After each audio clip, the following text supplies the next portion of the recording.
working for the Hague Institute for Innovation of Law, but I've had the privilege in my past life to be a politician. So when you talk about mad dogs and corrupt people and bias, I cringe.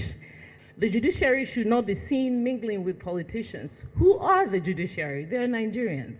And I think for me, I think that is the root of the problem. Somehow, you become a governor and you're no longer a Nigerian. Somehow you become a judge, you're no longer a Nigerian. You're a president and you're no longer a Nigerian. And that is the root of the problem. It is a Nigerian problem. If you're a corrupt Nigerian and you're made a judge, you will be a corrupt judge.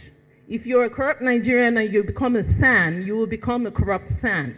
The problem is a Nigerian problem. It starts from the home, it starts from the communities. We don't even hold each other accountable any longer. So, sir, I equally have a question for you. Perhaps we should legislate who people marry. Why should a prominent politician's wife be able to be a judge?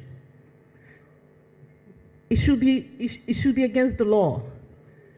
You see somebody that I laugh at it. He's a prominent politician, and his wife climbs up and becomes a Supreme Court justice. We have to regulate these things. And some people will say, how can you regulate love? You're not regulating love, you're regulating sanity and discipline. If your wife needs to be a judge, then you need not be an elected official. You must pick one. Let us get serious. Let us get serious. You hear court judgments,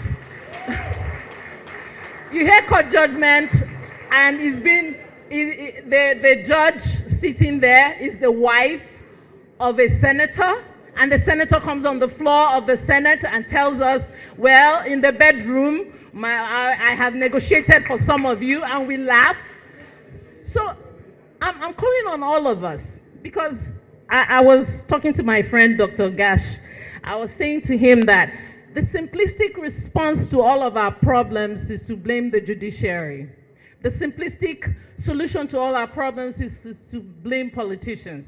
If I didn't tell you today that I am a politician, or I was a politician before I went on sabbatical, I don't look like one. I don't speak like one. But let me tell you another problem before I sit down, having listened to our speaker. The bigger problem is, I have to humbly tell you that the politicians you see on your television, in the Senate, the National Assembly, are finished products of a very corrupt root. I remember the first time I was just coming back from the US when I ran for Federal House of Reps.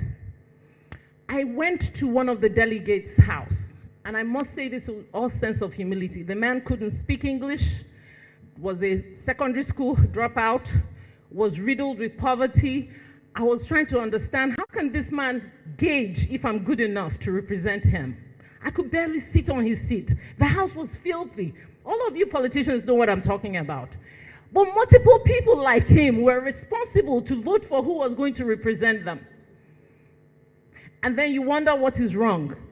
With all due respect, it's not lawyers that pick these people. It's not people seated here that choose who is going to represent their parties. Let's get serious. From the root is corrupt. When it's time to pick those delegates, politicians pick delegates who cannot barely understand the system. All they know is the brown envelope. And you let them elect your senators and House of Reps members, and what do you expect to get out of it? Let's get serious. When they're writing these delegates, most of them are not even educated. They can't read, they can't write. They don't understand anything. They're waiting for the bags of rice. They don't care about issues. Give me the money. And then finally, because maybe this is not the right time to say all this, but finally, before I sit down, I want to challenge us. Are you waiting for your turn? Because the last election to me was the most sincere. A man who is now, with all due respect, our president, said it is his turn. I felt that was the most sincere statement, because amongst the political class, amongst the judges, amongst the judiciary, the legislative, all of us are waiting for our turn. Our turn for the embarrassingly reality that we are left to cater to ourselves. The very nature of the Nigerian state is what is creating the electoral rot. Every Nigerian is taking care of themselves.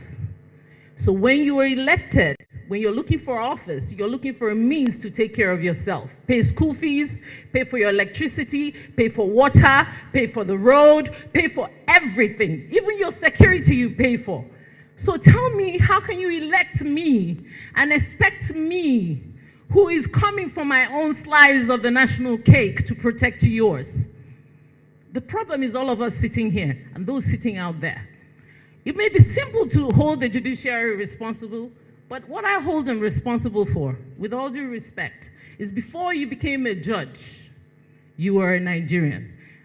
And sir, because you're the governor we're seeing, you were once a governor, and now you are the chairman of the ruling party. Before all of that, you were a Nigerian. Let's think about Nigeria first. Thank you very much.